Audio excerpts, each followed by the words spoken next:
So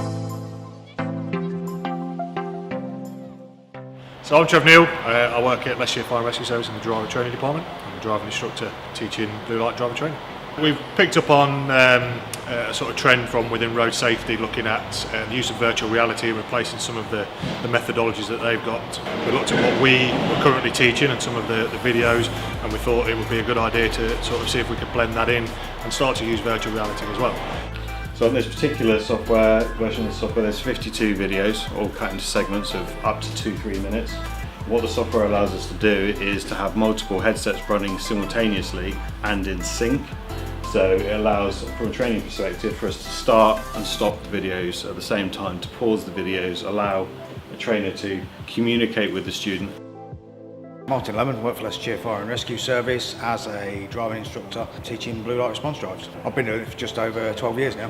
So looking at it now in a VR point of view, in a classroom, we've got the opportunity to stop, pause, discuss and really get into a coaching environment before we go out on the road. It's going to bridge the gap between what we've done in the past and make a real difference.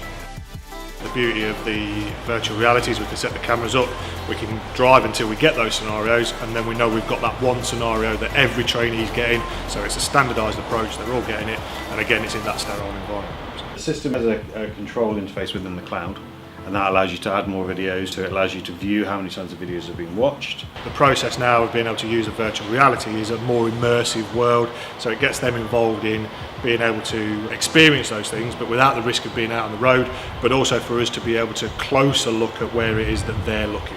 The experiential learning is still there, but it's in a safer, more controlled environment.